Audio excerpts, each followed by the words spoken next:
On today's episode of Travel Evolved, we're going to talk about your role as a traveler. Guest Angela Croup joins me on today's episode, and we're going to go over what it's like to walk into a facility with the proper attitude as to understanding what it is that you're there to do, and more importantly, what you're not there to do. Angela has a unique kind of idea that she feels has worked really well for her, and we're going to talk about it today on this week's edition of Travel Evolved.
This is Travel Evolved. I'm Mark Holloway. Welcome, everybody. Welcome to today's episode. I'm excited about today. We've got our guest, Angela Croup, is going to be joining us. Angela is a 7.5-year veteran ER traveler. Angela has been traveling for 4.5 years. She's done 11 assignments. A lot of times she has been asked to extend, and she's worked at some places all over the country. I mean, really and truly. Yale, I've got some stuff here, obviously Banner Desert, Geisinger, Johns Hopkins. She's worked at some pretty well-known established facilities and has been repeatedly asked to extend. Sometimes this day and age, travelers have, I don't want it to sound the wrong way, but it's not that they've forgotten our roles.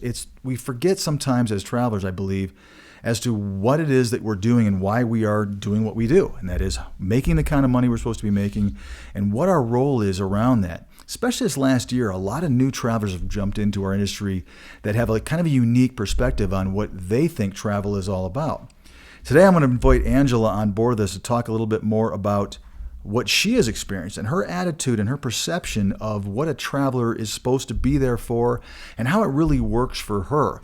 Because what she has found is her attitude going into an assignment has really lent itself to understanding her role, having it work really well for that facility, being there for that facility, and then getting out of there unscathed without all the politics and the you-know-what that goes along with it.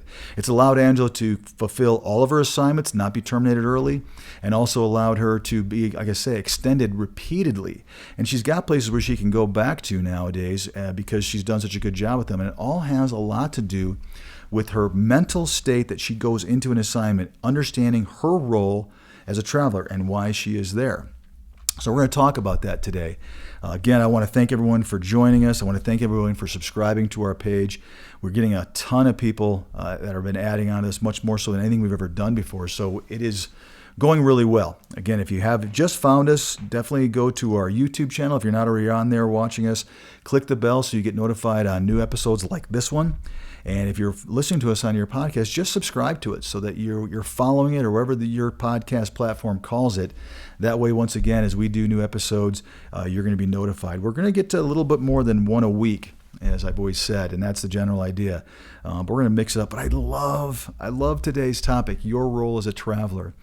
It is, I just think it's something that sometimes gets lost. And again, as I've always said on Travel Evolved, we're going to just talk about things. Sometimes we don't really have an answer, but again, this is an opinion piece. And I think what I have learned in 21 years of being in this industry is that the better head you have, the more clear your mental state is going into assignment, the more you're preparing yourself for what that assignment's going to be like and what your role is as a traveler, the more fulfilling it can be and the more you might get out of it and the more that you're going to understand what your role is. And of course, again, what we're going to talk a lot about today with Angela is what your role isn't. And I think that's just every bit as important as it is, to understand what you're supposed to be there for. So without further ado, I'm going to switch microphones here and we're going to go, let's do it this way. That's not going to work. I'll go like this.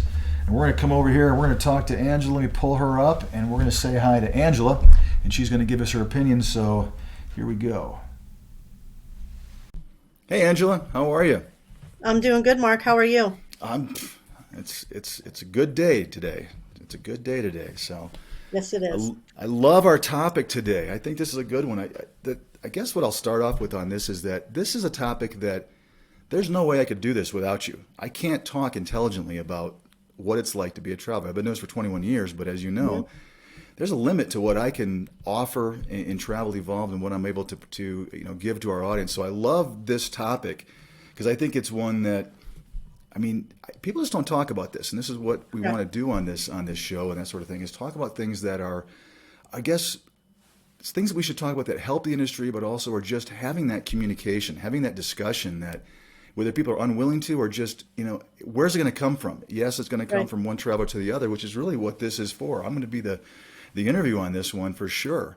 But this is something where I think what we're going to talk about today, I think is just dynamite with regard to, I guess, how to become and evolve your travel game and to become a better traveler. In your opinion, this is a big part of it. So let's Correct. jump right in, and we're going to talk about, because again, the name of this episode is called Your Role as a Traveler, and you have been, as I mentioned just a few seconds ago, you've been a traveler for 4.5, close to 5 years now. You've done a ton of assignments in some really high-end facilities, some very notable facilities, and you've kind of cut your teeth and sharpened your teeth in some pretty wild areas. So Yes. let's just jump right in. Tell us what kind of where you're going with this, and why you believe that talking about how you should kind of act and what your role is as a traveler would be so beneficial for our audience.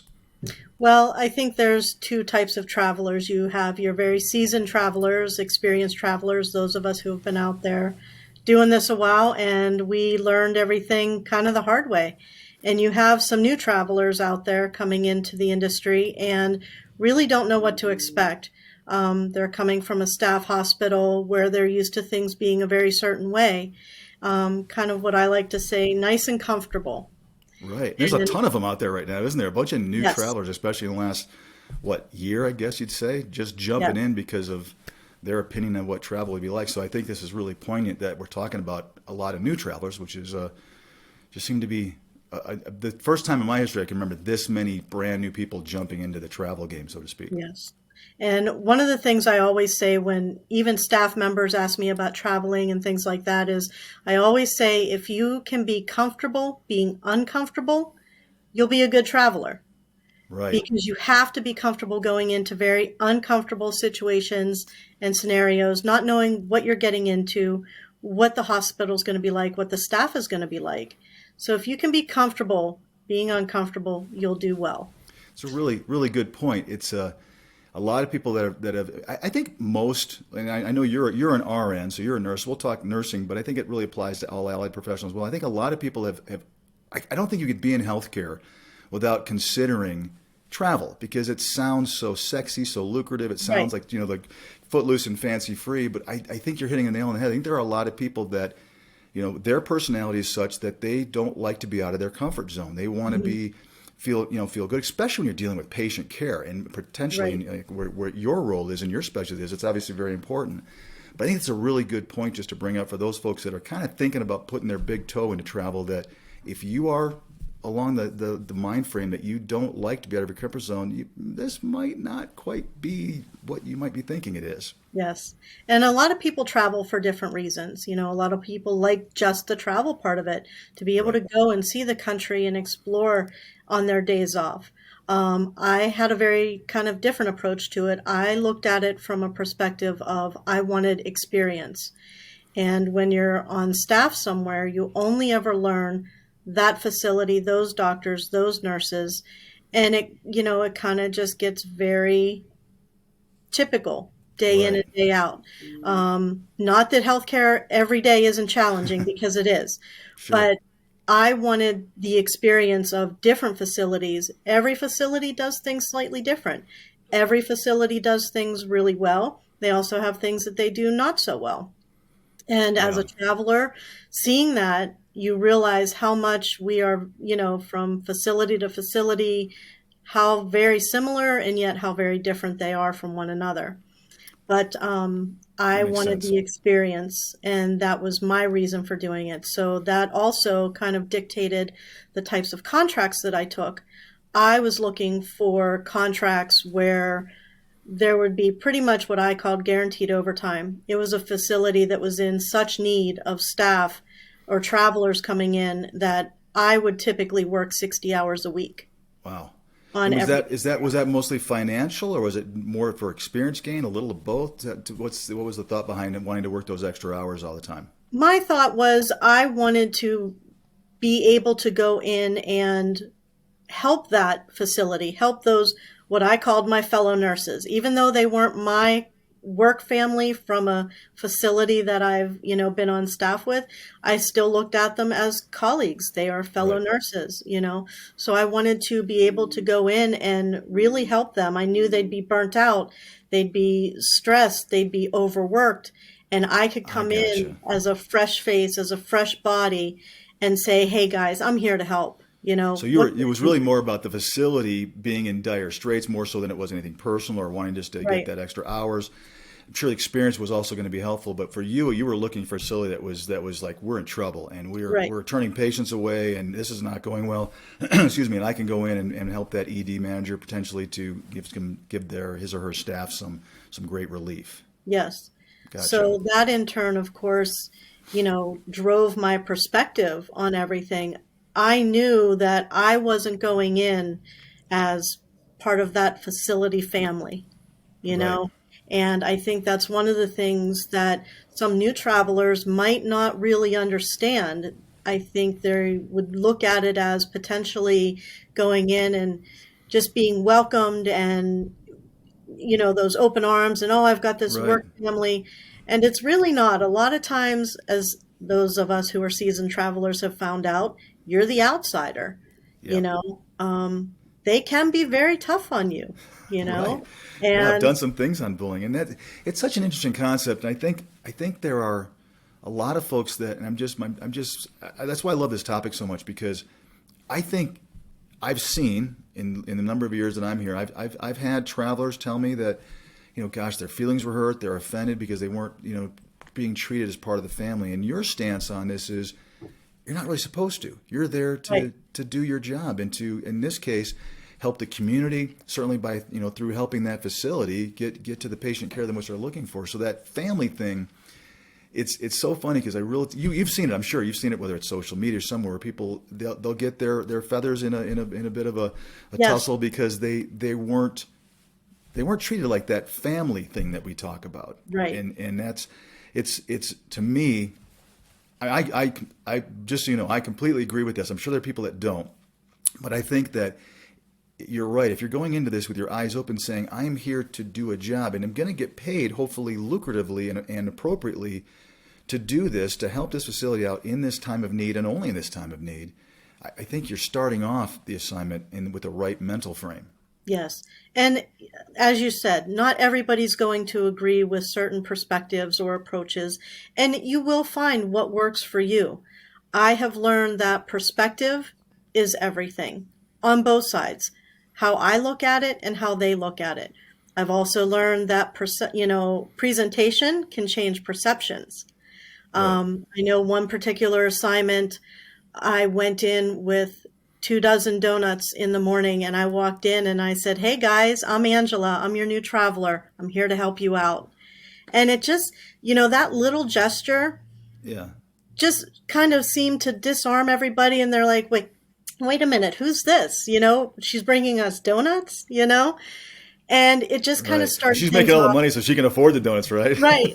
that's you know? that's maybe what they think about as well. Yeah, and I just looked at it as if a simple little gesture like that can kind of change their perception and their kind of direction towards me, then it was worth it because ultimately for me, that makes my assignment better. If I'm getting along with that Right. staff, if we build a good rapport, things are going to go much more smoothly.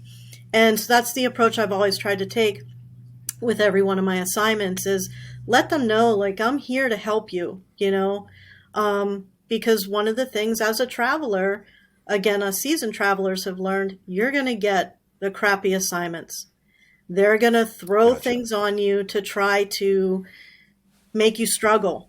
They're going to test you. They want to see if you're really who you are and, what you are. And it's just the nature of the game, Yeah. and you have to Would be you prepared for that. would you consider that attitude? I've had people say that that's almost kind of like a borderline bullying, and I know that word kind of drives me nuts. Bullying seems to be our go-to word in this decade, the last couple decades. We use it for everything. You can't actually say something controversial without being considered a bully, but I've had travelers tell me that they feel that the patient like dumping, or even the type of patient, or the amount, or the acuity of that patient can oftentimes be considered as you're being bullied or dumped on as a traveler. Do you feel that way when a facility hands you a tough load or a difficult patient? I can certainly see why, people would feel that way. Again, I go back to perspective. I always looked at it as, even if you're hired on staff, you still have to prove yourself to a certain degree. Right. You have to prove that you can do the job you're going to say you do. Now, as a traveler, you're being hired basically by a piece of paper. They Right. don't know you. Most times it's a 5-minute phone interview, Yeah. and that's it. They don't see you in person. All they're looking at is who you are on paper.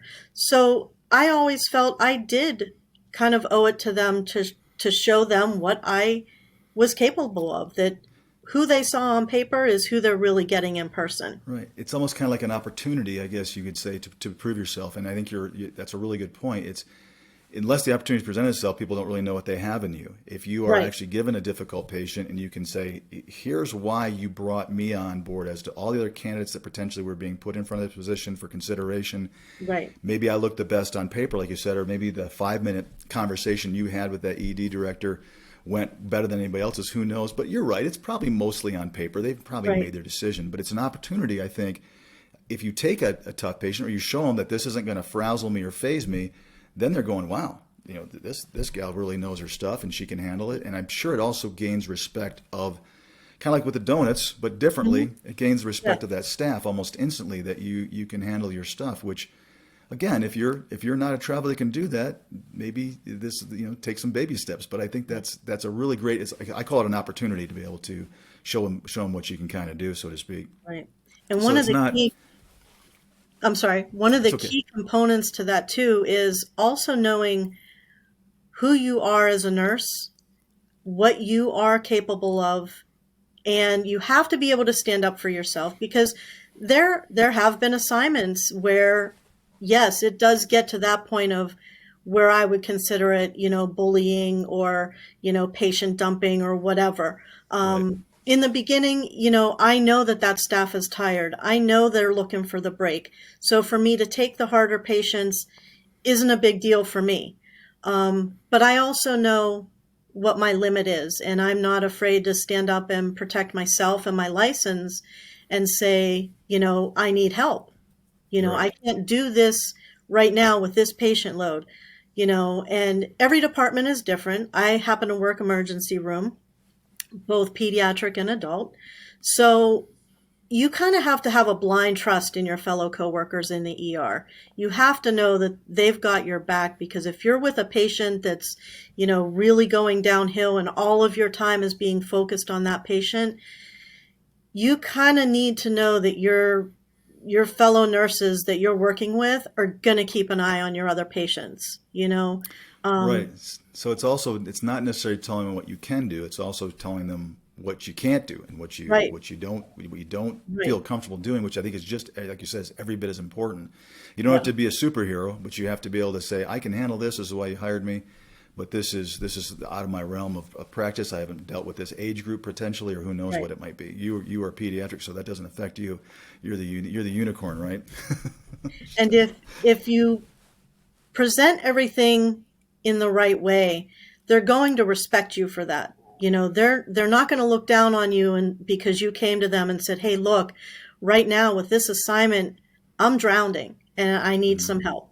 You right. know, this is becoming an unsafe situation. I don't want it to affect the patients or their care or this facility. So I need some help. And if it's all done in the right attitude and the right framework, they're not going to, look down upon you. They're going to respect you for speaking up. I think you're right. I mean, again, that's like that in any business. And nowadays, it feels like people feel like they have to be everything, and they're so worried Right. about not being that way. And I'm just comparing this to just internal staff that I have, Mhm.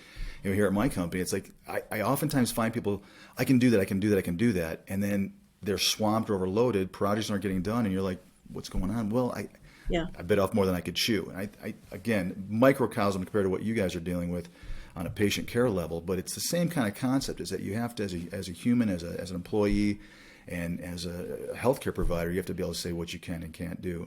And I Right. guess that kind of leads ourselves into a little bit of the rest of kind of this whole what you're there for, and that was, I imagine that schedule and filling in and taking, whether it's holidays or taking shifts on weekends, or in your case maybe high volume times when the ER is Mhm. busier.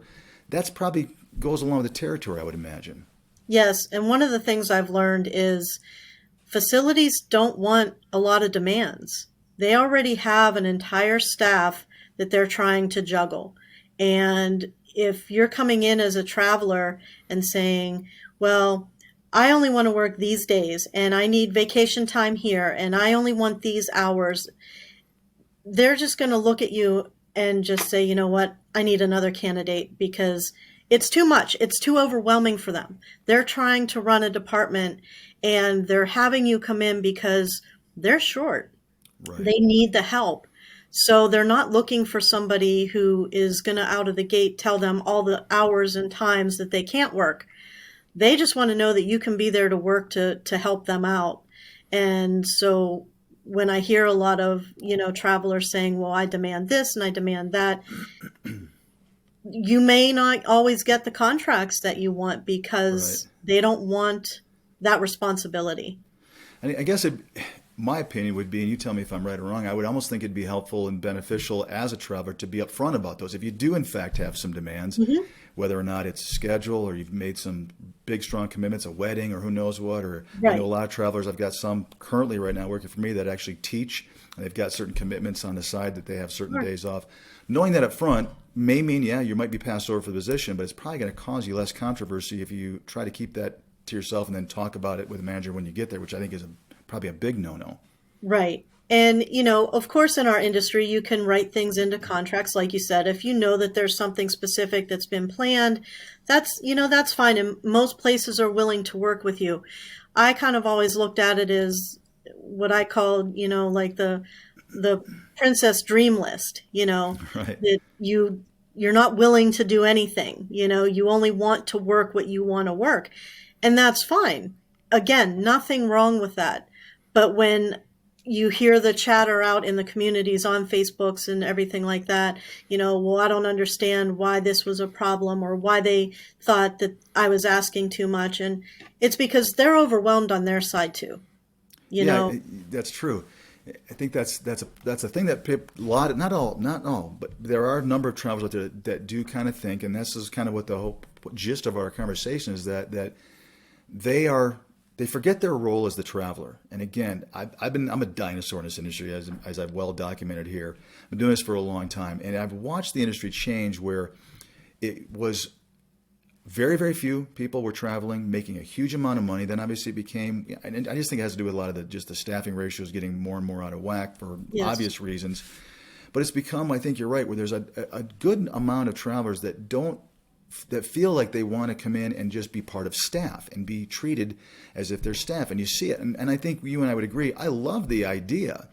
But what you have found and what you told me was that your attitude and your approach to an assignment has really worked well for you to keep Hmm. you. I mean, I know you've been extended a ton of times. You and I have never worked together. You've never worked with me or vice versa. I've never worked for you.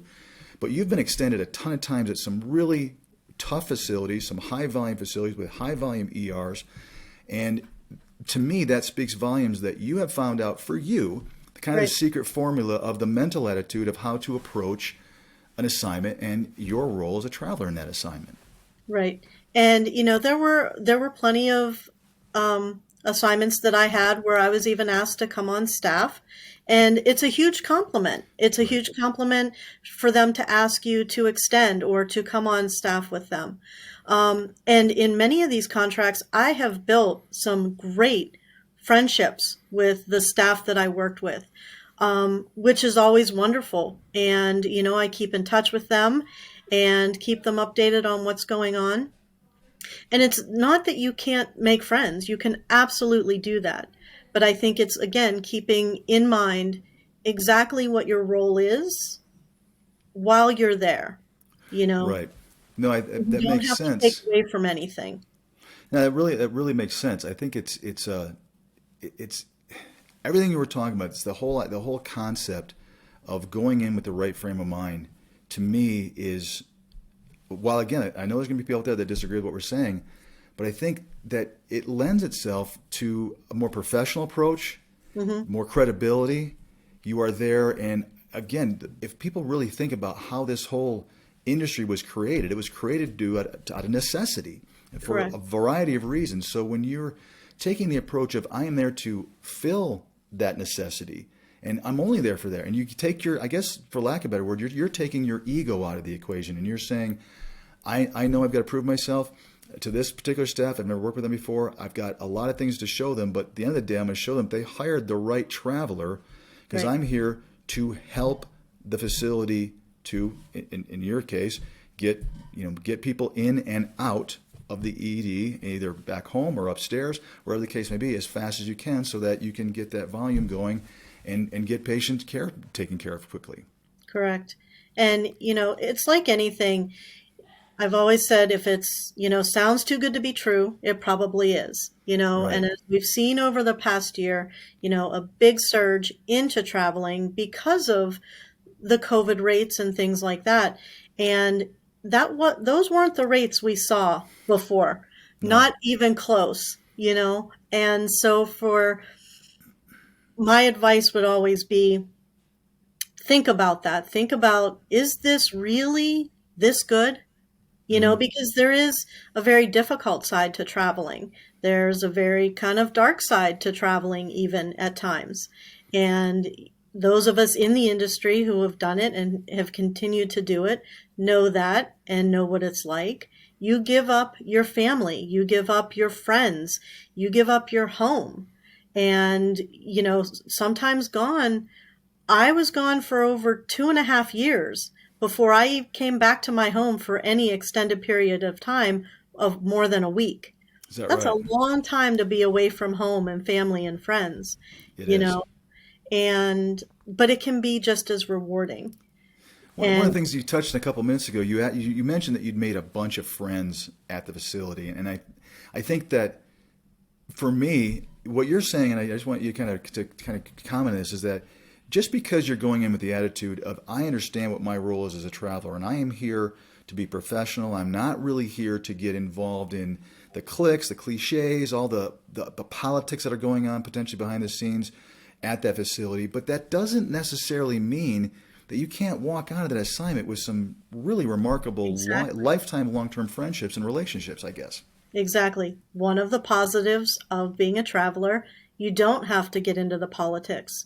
You don't have to get into that mix and all of that you get caught up in the day to day. But you can still go in and make friends with those people and, see them afterwards and do things with them afterwards and go out to breakfast. I happen to be pretty much a strictly night shift nurse, Yep. so it's breakfast in the morning after shift and hanging out with them and doing things at their homes and with their friends and their family. So yeah, you can absolutely still make friends and still make great connections, even with management. I've Was made that friends with a managers. lot? Did that take a while to learn how to walk that fine line? I would imagine that people that are listening and watching us may struggle with that. I know I probably would. I think that's just human nature, and that's the way with any business. Is you want to be friends, but you also don't want to cross that line. Was that a difficult? I guess did that come naturally to you? Or did you learn that over the course of your travel experience? That's something that happened to come very naturally to me. I tend to be, an outgoing person and somebody that can just easily talk to people and laugh. And for me, again, especially working ER, you have to find the good and the positive in things. You have to be able to laugh. And so what I do is try to bring sort of that lightheartedness and that fun to work, and when they Yeah. start to see my personality coming out, it kind of puts them at ease, and then the relationship just starts to develop naturally after that, and I don't look at it as I'm only here for 13 weeks and then our friendship is done, Right. just Could because be. I'm only here for a short time doesn't mean we Right. can't continue. Yeah. You said a So, lot with that, with the laughing thing. I've always said that our industry is bizarre. I just believe that the travel aspect of it. So, for those people that are in healthcare, you guys have, again, you guys have a sense of humor that I think you need to have in order to kind of get through your day. And I correct. understand that pretty heavily as a father of a patient. So I saw that sort of behavior, and I appreciate it and understand why it's there. Then you throw in the dynamic and not controversy, but all the different wrinkles that come from being a traveler, which means you're dealing with your agency, your recruiter, guys and gals like me. You've got potentially a vendor in the middle and you've got your new facility. I would imagine that having a sense of humor is gotta kind of get you through the day It does. as a traveler as well. It does. And you got to kind of be prepared for just about anything. I am very much a type A personality. I like a lot of structure and things like that. But I also am able to take things as they come and not need things to be so rigid. I've always been the type of person, prepare for the worst and hope for the best, because so many things can happen on travel assignments. I've had many friends who've had their cars broken into, all of their stuff stolen, their cars stolen. And when you're 2,000 miles away from home and anybody that that can be pretty stressful. Right. Contract cancellations. You show up there and then all of a sudden the facility is like, oh, our needs have changed, so we're not going to bring you in tomorrow. And Right. your thought is I just spent all this time, all this money, because as a traveler, as you well know, there's a lot of upfront money. There's upfront money from the agency perspective, but there's also upfront money from the traveler perspective. Yeah. You know, I've so watched that change actually. I've been in this industry so long that I've watched the shift of the financial responsibility, go from the agency now directly to the traveler. I mean, I've been around long enough that it was unheard of for a traveler to take care of his or her own housing. That just wasn't the way right, it used to be. And I will tell you, from an agency standpoint, that was the biggest loss that we would ever have. And it happened all the time. And what yeah, agencies have done is just said, nope, we're not going to do it anymore. Now you guys get to do it. And they put right, the onus around the traveler, which I've addressed a few times, is interesting, but it really means that you guys have got to be prepared financially for the things you yes, talked about, for cancellations or for a census to drop, and for you to have an assignment ending. I mean, I've done episodes called guaranteed hours, and I've said nothing's guaranteed. The only person that's nothing's guaranteeing the hours is the traveler that's guaranteeing they're going to do their work, because the other two entities exactly, involved don't either care or don't have any influence, I guess, to say lack yeah, of a better word. But it's kind of remarkable, the attitude and perspective I think that you are presenting to our audience.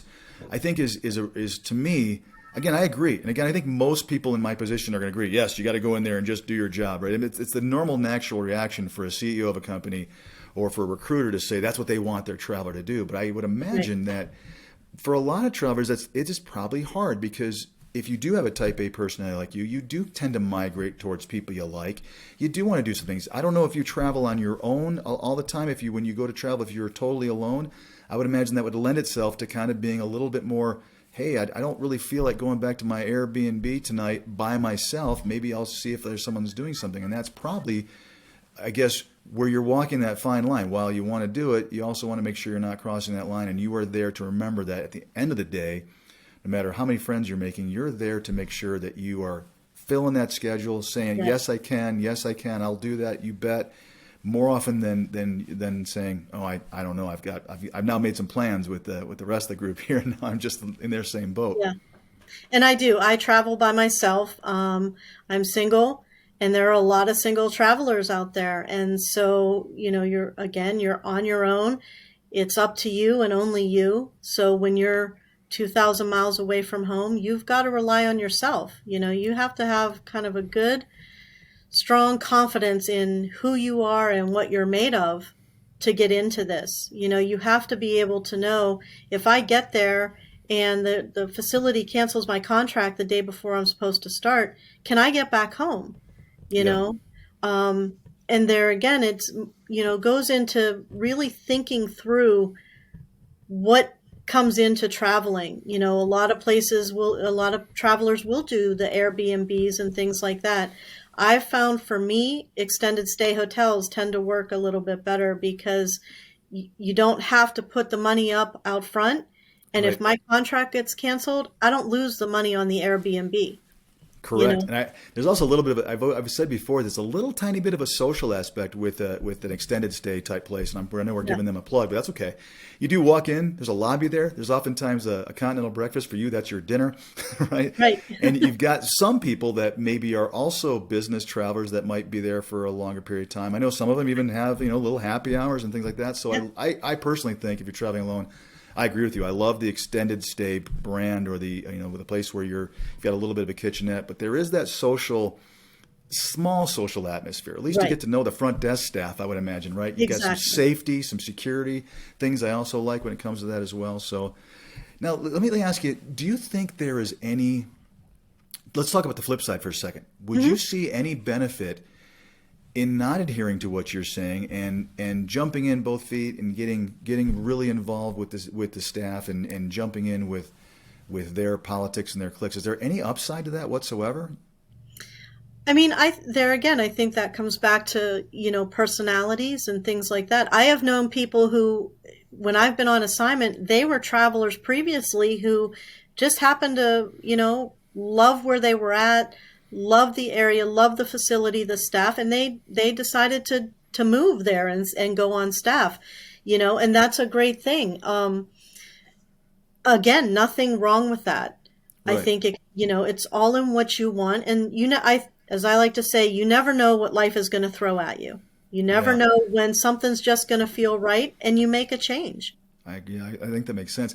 I'm sure there are some people out there that, for whatever reason, they happen to have that personality that does lend itself to getting involved, and they don't get their feelings hurt, and they can get out. But I again, when we talked about this episode, I said I love this topic because I wholeheartedly agree. I think, in my opinion, there has been a slight shift, and maybe it's because of the influx of the amount of new people that are traveling. Not necessarily that they're new at their specialty or at their job, but new travelers who have a different perception of what it's supposed to be like. And I think they do Right. get a little bit upset. It seems like they have been. I've been reading a lot over the last year. Yeah, They tend I to get a have. little bit upset about, just not being included, or, that they were surprised at the standoffishness, I guess you'd say. And I always say you have to, use your emotional intelligence and look at it from a staff, in your case, staff RN's position. I mean, they're seeing a new Angela, every 3 months, maybe every 6 months. Right. And there is a tendency that I don't want to get to know this person. I know that he or she's going to be gone in 13 weeks. And I Right. think that can be perceived as being standoffish. The truth is, they've got life going on. If you were They permanent have staff, it'd be a survival whole different skills thing. too. Right. Yeah. I They would have imagine to it's be the able to case. survive too. And there again, we all it's human nature to see things from our own perspective. Over the years, and not just in traveling or not just in nursing, but in life in general, I have tried to really, before I look at my own perspective, look at the other side of the perspective. Right. What is somebody else seeing? And you touched on that. It's a new Angela every 13 weeks, and as with anything, there's good and there's bad. You have good travelers, great travelers, mediocre travelers, bad travelers, and so if you happen to go into a facility that has had a bad experience with a traveler or two or three or whatever, and that's now kind of the taste they have in their mouth, yes, unfortunately, you're going to pay for those mistakes of those previous travelers, and you're going to have to prove that you're different. that Right. you're not that, Sally or Jane that came in and was horrible and just made a big mess of everything. Right. And so they have their perspective too. And that's what I has always been my kind of approach is what are they going through? What can I do to help them? And for me, I have found that tends to work very well, and it helps to kind of almost disarm them because now they don't feel like I'm coming in with an attitude or, well, I'm just here for 13 weeks and I'm just going to make good money and you're going to be here on staff. And I try not to make that divide as far as our roles go. I want them to know that even though I'm here for a short time, I want to be part of the team to help you out Right. and make things better for you. I did a podcast, a different podcast, where I had a topic, and it was really about traveler wisdom, is what I called it. And I said the one hidden thing in the industry that I think is so bizarre is that it seems like there are facilities that don't tap into someone like your experience, someone that's been literally from Arizona to Johns Hopkins and done all these different assignments. Yeah. Does it bother you, and again, kind of a leading question, but does it bother you if you go into an ER and the ED manager doesn't necessarily want to explore what you've learned elsewhere at other facilities that could That help is them? very common, and yes and no. And I think as new travelers, one of the things that they have a tendency to do is, oh, well, where I was at, we did it this way. Right. And, you know, if I could be completely honest, new facility or, the facilities that you're in, they don't want to hear how somebody else did it. They have their way. They feel that their way is the best approach. And so when you're coming in and saying, well, we did it this way, and it would be better if you did it this way, that to them, I think, is an immediate turnoff. They just don't want to hear it. But yes, I do think that there is the downside to that those of us who are seasoned travelers, we do bring a lot to the table.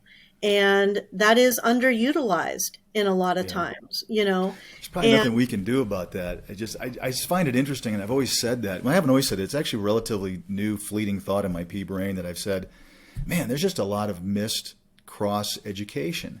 yeah, And I think you're right. I think that if you walk in, again, this goes back to our conversation of your role as a traveler. You walk in thinking that you've got all the answers, you're going to offend some people that, maybe you're more educated. Maybe you've got a 4-year degree, someone else has a 2-year degree. Who knows? Maybe you've been in the ER and you might be dealing with a younger, manager that has less experience than you. But I do think there's ways, and I'm sure you've learned those ways, where you can slowly start to, especially in the ER, there's so many tricks that you guys have. I don't care if it's whether it's what to drink with, getting a contrast down, or you name it, something where you guys have a lot of tricks and things you've learned. And I would imagine that you probably have had examples where people have gone, "Whoa, what'd you just do? And where'd you figure that out?" And that's probably where it lends itself to helping that traveler wisdom come through to that new facility. yes. I have found that, again, it goes back to approach. If I present it in a certain way, where it's more of, hey, I had this patient the one time and we couldn't get them to do this for the life of us. But when I Right. did this, you know, all of a sudden it changed. And then they're like, oh, really? Maybe we could give that a try. Right. And Right. so versus me coming in and be like, well, I've done it this way before and it worked. Again, Yeah, you're right. It's more that of like, presentation. this is the way we do it. Nobody likes Right. it. I mean, I've had that. I've had recruiters come to work for me that are like, this is the way we do it, and I'm like, ooh, I don't want to learn from your company because we all think we do it differently and best. So Right. I would agree with that wholeheartedly. Have you noticed? I guess especially recently in the last year, the difference I guess between, again, my agreement with your attitude. I love the attitude that you are there, and I hope people are hearing this from us, that the whole idea here is that as a traveler, you have a role to fill, and what our conversation really today is about is making sure that you understand that role. And again, it's not to be demeaning to you. It's just to really kind of put that in perspective so that you guys understand. I think it'll reduce terminations. It will increase extensions. It will increase the fact that you probably have a number of facilities that if they had an opening, you would be able to be called back in a heartbeat if you would Yeah. choose to go back there. So my question is, have you noticed a difference between, I guess, seasoned and unseasoned travelers and their approach to a travel assignment, especially in the last year? Yes, absolutely. Those of us who have been doing it a long time, we learned the hard way. We made our mistakes and figured out what works for us and what doesn't, and knowing what to expect and what not to expect. But the younger travelers, and not necessarily younger in age, Right. but just younger in traveling. I think traveling for a certain degree was kind of made to be like this glamorous life. And you only saw the good. And as you see in the Facebook posts, people were very shocked.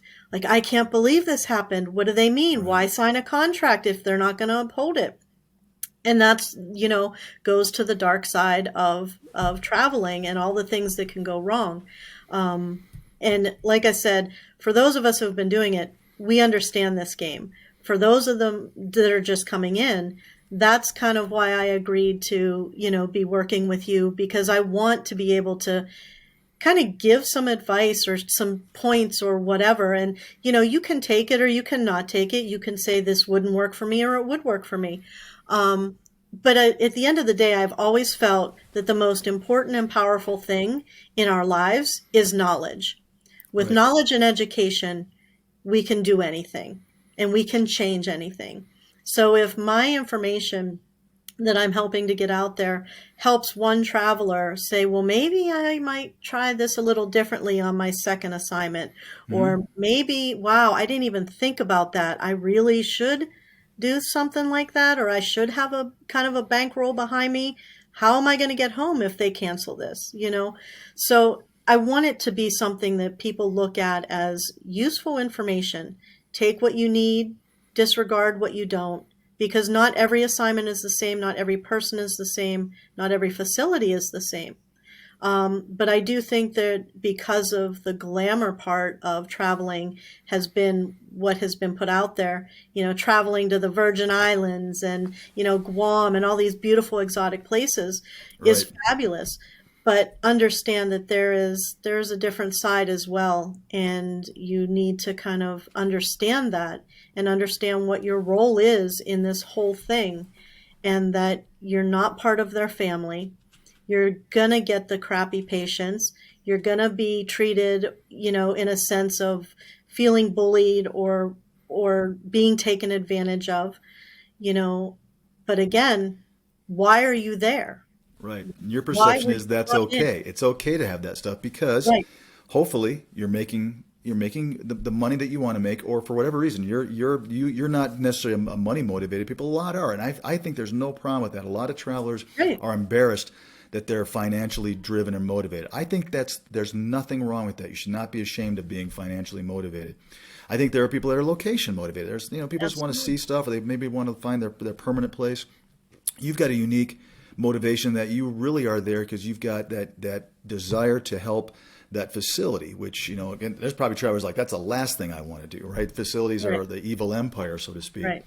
But I would imagine that, again, our point today and your point, and I really do agree with you, is that I think going into an assignment with the right head, the right perspective, is going to give a lot more out of it. And I think that's why we're having the conversation today. And this is a conversation, again, that I've never seen somebody from my side of the desk, somebody your side of the desk, having an open, honest conversation about what it's like to go out there and how you can change your perspective and your perception of what the assignment is going to be, which will end up actually helping you to extend, to stay, to get a lot more out of the assignment. I mean, attitude, as we Yes, all know, is everything. If you it go in is. saying, I'm going to be a can-do traveler, and you decide you're going to be that, I just kind of would imagine that at the end of the day, you feel better. You've pat yourself on the back. Even if the facility's not patting you on the back, or manager's not saying anything, you know darn well that you've kicked butt for that facility and you've done exactly what they've asked for and then some. I Right. would think that would be very motivating and very, I guess it would kind of complete the whole lifestyle of being a traveler. And Right. yeah, there's great stuff that can happen outside of the facility. And you can go in hot air balloons and you can ride horseback on a beach if you happen to be on one, and all the things that are the glamour stuff that people like to post out there. But when you're there from, those 12 hours or those 8 hours, when you're in there, you're there to show them that they hired the right person. I think it's a wonderful attitude, and something that I think more travelers, if they thought that way, would get more out of it. I think they'd stay with traveling longer. I think Right. like you're saying. I'm not really saying it very clearly, but it's the expected anticipation of what it's supposed to be like. If you can get rid of what you think it's going to be like and get down to the nuts and bolts of what it actually is, I would imagine that your fulfillment is going to feel a lot better at the end of the assignment. Exactly. And it goes back to the whole transparency topic, that you've been talking about and that I feel very strongly about. And that goes both ways. I have on many assignments and on many occasions educated staff about what it really is like as a traveler. And maybe we're not making as much as you really think we are. Right. And I have absolutely shared, with certain staff in certain circumstances and situations what I'm making, because they don't understand as travelers, we have to duplicate our expenses. I have Right. to prove to the IRS and my accountant that I am duplicating my mortgage and, my housing expenses here in my home state and when I travel. Right. So when a staff member says, sits down and, well, you're making this much money a week. And then I run the numbers for them and I say, yes, I am. But here's what else I have to do. And I said, Right. so if you take your monthly expenses and you doubled those, I said, I'm really not making any more than you are at the end of the day. Right. Well, You they know, also probably see the bill rate. The manager may know I'm paying, let's say, $100, or let's go back to pre-COVID. I'm paying right. $90 an hour. So that ED director, she or he's saying, "Man, Angela's really killing it." They don't realize Yeah. how much your agency is taking. Right. Nowadays, it's 26%. Let's talk with the big guys, up to The over 30% 32. now. Yeah. Yeah, so they're taking that. So that's gone. The Uncle Sam gets some on your taxable. So it is. You're right. It's also about educating, I think, people as to what you're really bringing home. Yes, you should be making more money because you don't have a job in 13 weeks. Actually, you and I both know you don't have a job tomorrow if Tomorrow. something changes, right? And that's Right. the sad truth about our industry. But I think that it's really good that people are getting a little bit of a taste from you on assignment, really what it's like. I mean, sure, it should be. I hope it's glamorous in the event or the way that you're enjoying where you are and what you're doing and the things that happen outside of the facility. Right. But for the most part, it is a job. It's just like I've said before. You're a healthcare provider, but now you're a traveling healthcare provider, which is a really different job than Yes. anything else is. And I love your perspective, and I hope today was helpful for people. I hope they really got what we were talking about.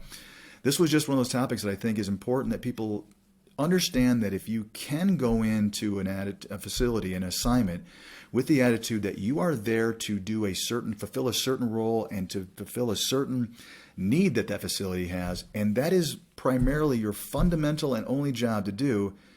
While that sounds like we're down to playing everything, it really isn't. It is actually uplifting.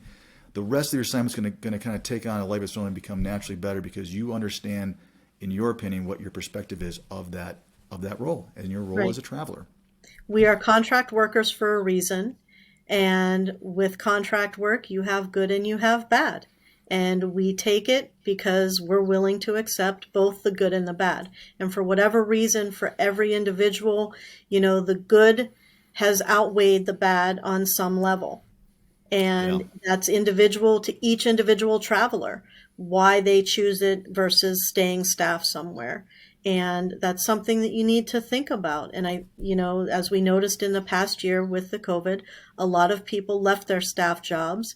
And when those rates were gone, I felt what I was seeing out there in posts and things like that was probably a lot of shock. Like, Right. what do they mean? Like, they're Especially once just the money wore off, right? Once the money started dropping back Yeah. down, everything kind of went, whoa, wait a minute, this isn't quite. It was glamorous when you were making $10,000 a Right. week on and dealing with whatever you're dealing with, but you're also working your Right. fanny off. But Exactly. I think that probably went away. I think for those people that the bad is outweighing the good, your conversation, your attitude could be beneficial to maybe, like I said, recheck your attitude, check your head, and maybe go into this next one with more of your attitude, and let's see what happens. And I think that any traveler that's not trying to up their travel game would be crazy. So those of you out there that are listening to this that are saying, I am continually having issues where I'm not maybe being extended, I'm certainly maybe even being terminated early, I'm having a lot of trouble with getting along with staff, maybe think about the way you're going into the assignment and consider this alternative or this, I guess, open conversation about maybe put yourself in a role of I am here to do a job and I'm going to do it the best I can, and then I'm going to be done and go do another job at another facility as well as I did this one. I think is the right attitude.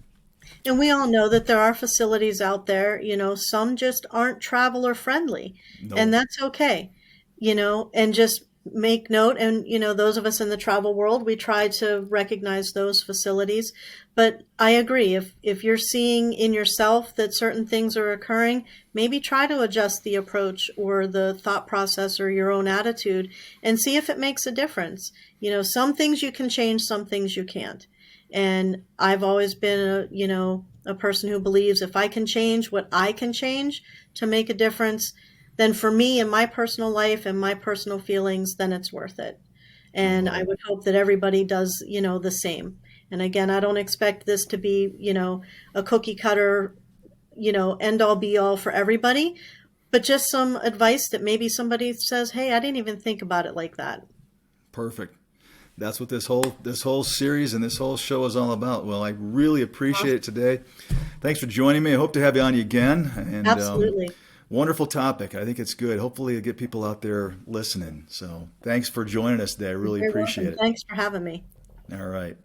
Have a great day.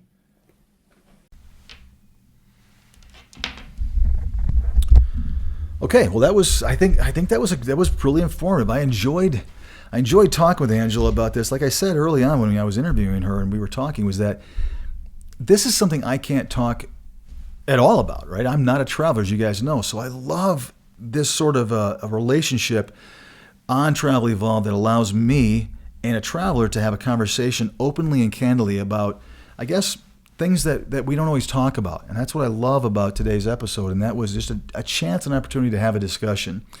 I know some of you may not agree with what Angela and I were talking about. That's perfectly fine. I think that's actually healthy to do, like I've always said. But I do think there's some merit there. And I just want some people that maybe aren't going into travel assignments with this kind of a mindset, and maybe they have a different frame of mind. Maybe it's the glamorous one we talked about. Maybe it's just things are going to be a little different than what you think.